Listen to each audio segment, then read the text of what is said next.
जगह का नाम है टिकारी। मैं जानने की कोशिश करता हूं कि टिकारी का पुरातात्विक और ऐतिहासिक महत्व क्या है।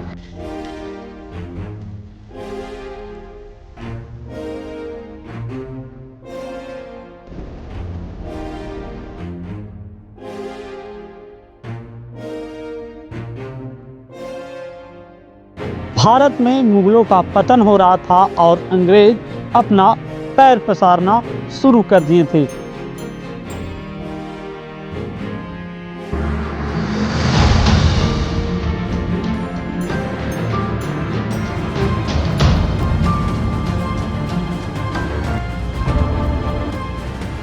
नमस्कार, मैं रविरंजन नीले और मैं आया हूं एक ऐसे जगह पर जो कि गया जिला मुख्यालय से लमसम 30 किलोमीटर की दूरी पर है। जगह का नाम है टिकारी।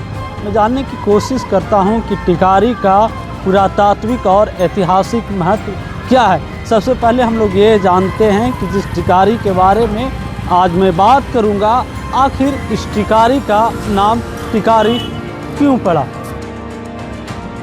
उत्तर प्रदेश में एक जगह है कनौज, जहाँ से ब्राह्मण भूमिहार के कुछ लोग आते हैं जिनका नाम है वीर सिंह। वहीं पे एक जगह है कनौज में टिकार, और कहा तो ऐसा भी जाता है, इतिहास के पन्नों में लिखा गया है कि कनौज के टिकार के जो लोग आए थे भूमिहार ब्राह्मण, और वहाँ के नाम पर ही इस गया जिला के वर्तमान में जो टिकारी है इसका नाम टिकारी पड़ा, जो कि कनौज में जिस जगह से आए थे उस जगह का नाम टिकार था।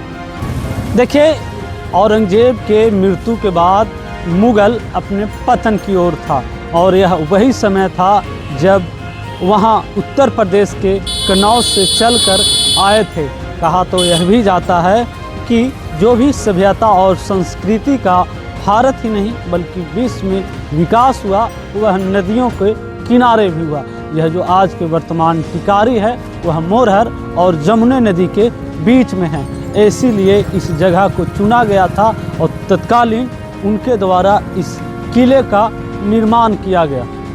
बंगाल के नवाब अलवर्दी खां के द्वारा सुंदर सिंह को राजा का खिताब दिया गया।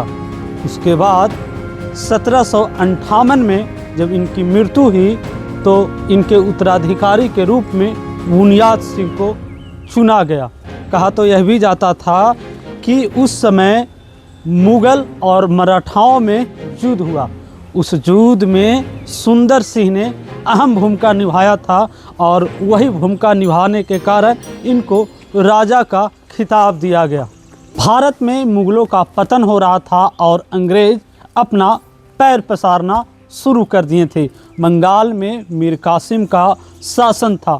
मीर कासिम को अंग्रेज़ों ने कठपुतली की तरह प्रयोग किया और सत्ता पर बैठाया। उस समय यह बिहार बंगाल का हिस्सा था। जब मीर कासिम और अंग्रेज़ों के बीच लड़ाई हुई तो कठपुतली मीर कासिम की हार हुई, और उस दरमियान टिकारी के राजा बुनियाद सिंह ने मीर कासिम को सहयोग न करके अंग्रेज़ों का साथ दिया। ऐसे में मीर कासिम ने एक बैठक पूर्णिया के गंगा नदी के किनारे बुलाया। उन बैठक में उन तमाम लोगों को, उन राजाओं को आमंत्रित किया गया जिन्हें लगा कि मीर कासिम ने को उन राजाओं के द्वारा लड़ाई में सहयोग नहीं किया गया। वहीं पे टिकारी के राजा बुनियाद सिंह को गंगा में डुबोकर मार दिया गया।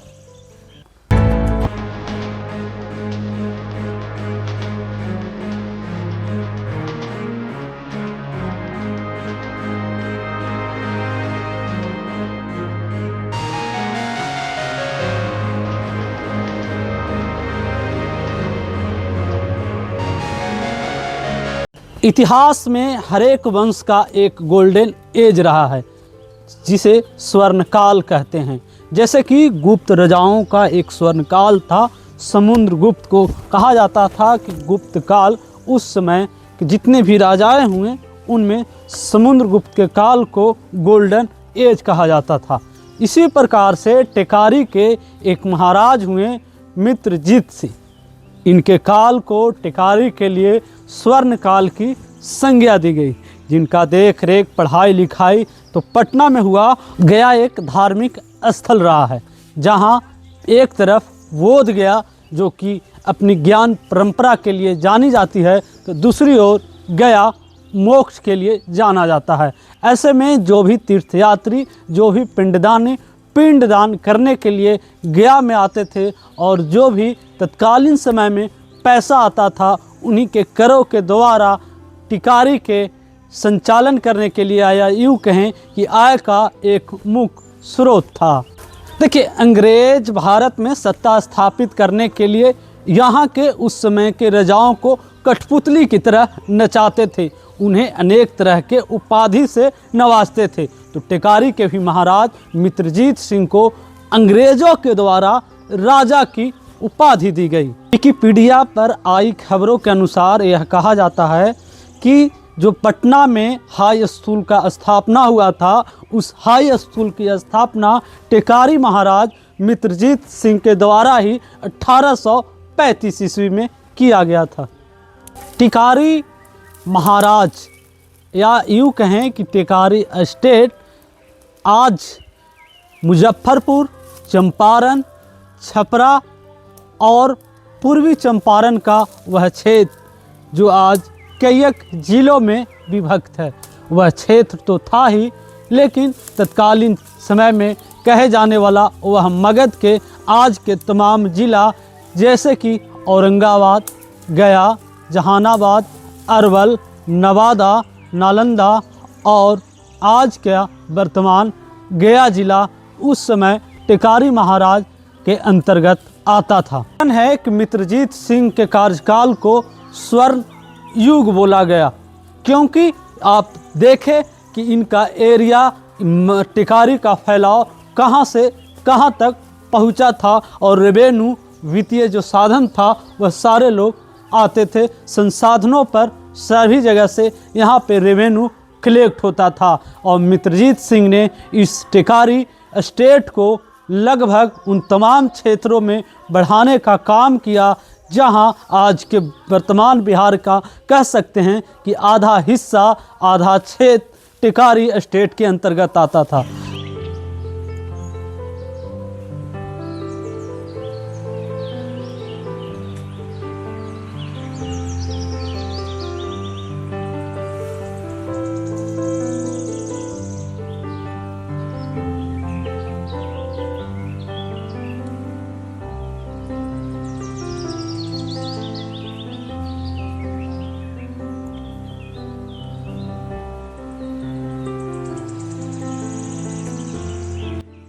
मित्रजीत सिंह के दो पुत्र हुए, हितनारायण सिंह और मौज सिंह।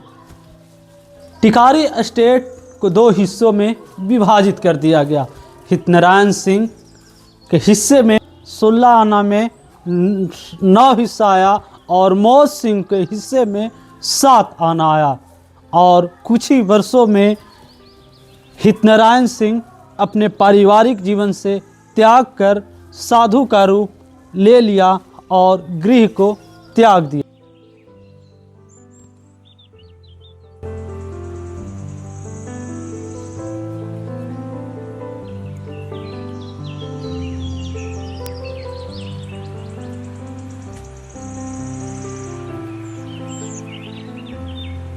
जब हितनारायण सिंह ने फैसला किया गृह त्याग का और साधु बन गए, तब इनके राजपाट को संभालने के लिए इनकी पत्नी आगे आई, और महारानी इंद्रजीत कुंवर ने टिकारी स्टेट को संभाला। महारानी इंद्रजीत कुंवर का भी कोई संतान नहीं हुआ। ऐसे में महारानी इंद्रजीत कुंवर ने टिकारी स्टेट को चलाने के लिए, आगे बढ़ाने के लिए राम नारायण कृष्ण सिंह को गोद लिया, और राम नारायण कृष्ण सिंह कुछ दिनों तक टिकारी स्टेट को संभाला चलाया, और जल्द ही रूप नारायण कृष्ण सिंह का भी मृत्यु हो गई। मृत्यु के उपरांत इनके पत्नी राज रूप कुंवर ने टिकारी स्टेट को संभाला, और इस प्रकार से टेकारी में एक महिला शासन के रूप में, शासिका के रूप में राजरूप कुंवर आगे आए। इनके शासनकाल में टेकारी स्टेट खूब फला फूला और आगे बढ़ा। यह एक धर्म परायण महिला थी और शासिका थी। यह भी कहा जाता है कि राजरूप कुंवर के राज्य में टेकारी स्टेट की खूब उन्नति हुई। यही कारण है कि इन्हें एक जन कल्याणकारी शासिका के रूप में लोग जानते हैं और टेकारी के लोग आज भी इनका नाम बहुत ही गंभीरतापूर्वक और अच्छे से लेते हैं। एक कारण यह भी है कि राजरूप कुंवर का आज भी टिकारी में और इनके अलग अलग जगहों पे कई किंवदंतियाँ, कहानियाँ, लोकगीतों में इनकी प्रशंसा देखने सुनने को मिलती है।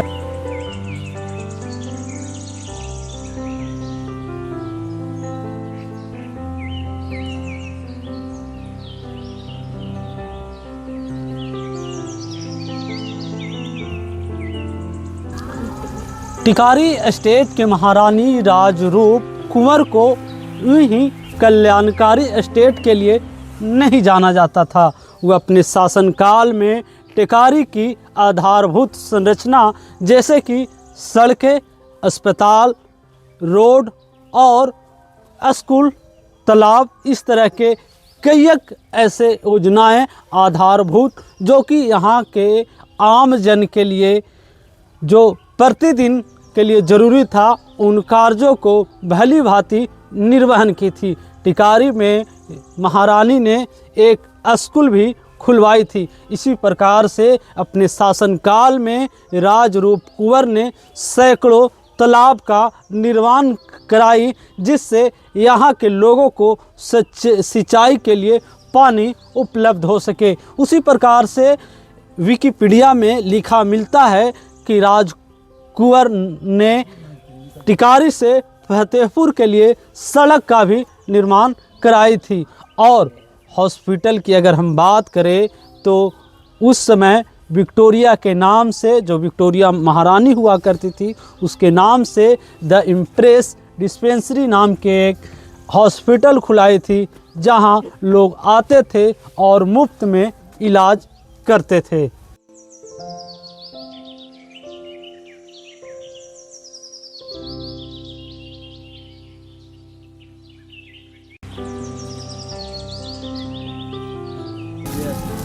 राजरूप कुंवर की एकमात्र पुत्री राजेश्वरी कुंवर हुई और इनका एकमात्र पुत्र, और यूँ कह सकते हैं कि टिकारी स्टेट के आखिरी राजा गोपाल शरण नारायण सिंह हुए।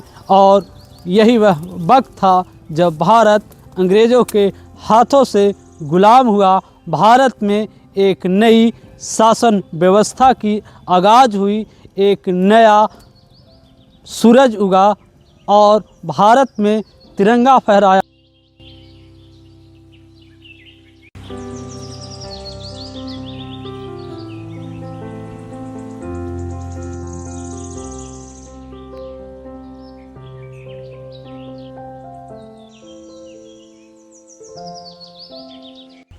गोपाल शरण नारायण सिंह टिकारी स्टेट के आखिरी राजा हुए। उनका पढ़ाई लिखाई पूरे पश्चिमी सभ्यता के अनुसार हुआ। आधुनिक टिकारी राज के ये ऐसे आखिरी राजा हुए जिनका पढ़ाई लिखाई और इनका पालन पोषण ऐसे संस्कृति में हुआ जब भारत गुलाम था, यानी भारत में अंग्रेज़ों की शासन थी। इनका पढ़ाई कोर्ट ऑफ गॉड मसूरी के सेंट जॉर्ज स्कूल में हुई। और एक ऐसे गोपाल शरण नारायण सिंह पहले भारतीय हुए जिन्होंने ब्रिटेन एवं फ्रांस में रेसिंग, जो कि कार रेसिंग हुआ करता था उस समय, उसमें भाग लेने वाले प्रथम राजा थे, जो कि ब्रिटेन और फ्रांस में भाग लिए थे।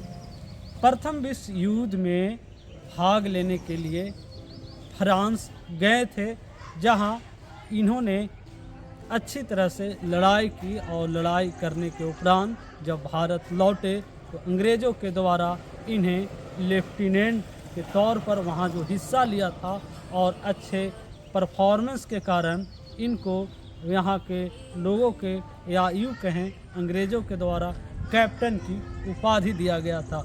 इसीलिए आप सुनेंगे देखेंगे तो जिन्हें गोपाल शरण नारायण सिंह कहा जाता था उसके बाद से इनको कैप्टन गोपाल शरण नारायण सिंह उपाधि से नवाजा गया और तब से इनका नाम कैप्टन गोपाल शरण नारायण सिंह हुआ।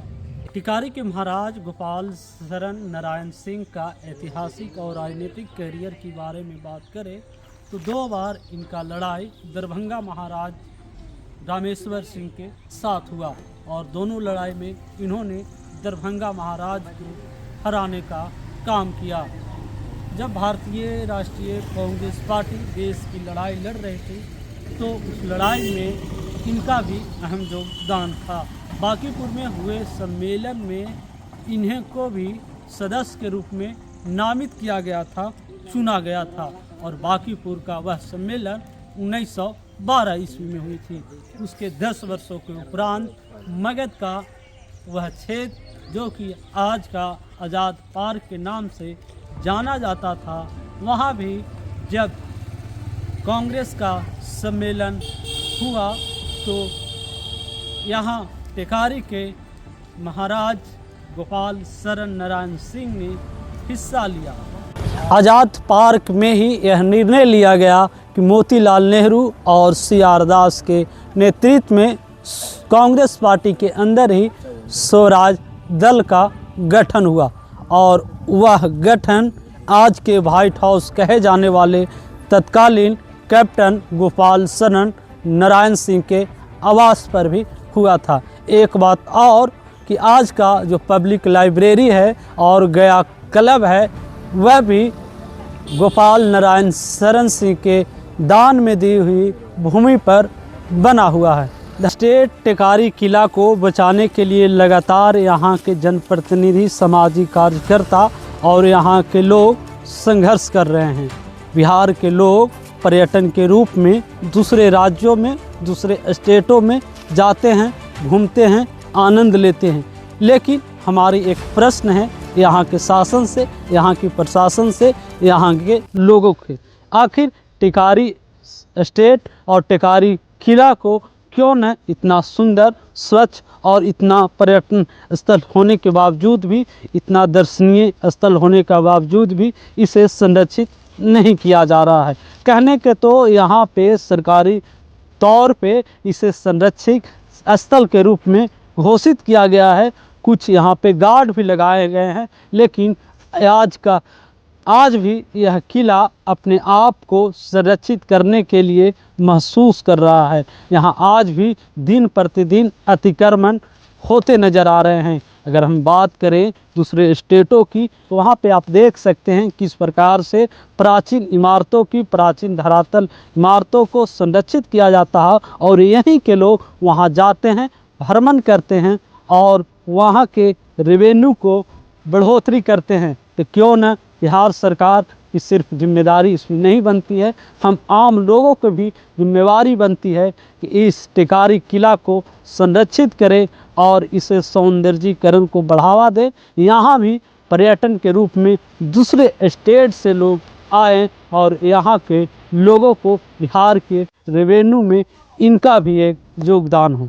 धन्यवाद। आप देख रहे थे ADR मीडिया की एक खास प्रस्तुति, विभिन्न जगहों का एक्सप्लोर। उसमें हमने आज बताया, दिखाया, घुमाया, ऐतिहासिक परिप्रेक्ष्य पे बात की टिकारी महाराज की, टिकारी की तत्कालीन व्यवस्था की, टिकारी स्टेट की उन परंपराओं को, उन संस्कृतियों को जिसके लिए यह टिकारी जाना जाता है। धन्यवाद। ऐसे ही वीडियो को देखने के लिए हमारे साथ जुड़े रहिए। अगर यह वीडियो आपको अच्छा लगा हो तो शेयर करें, लाइक करें और इस चैनल को सब्सक्राइब करना ना भूलें। धन्यवाद।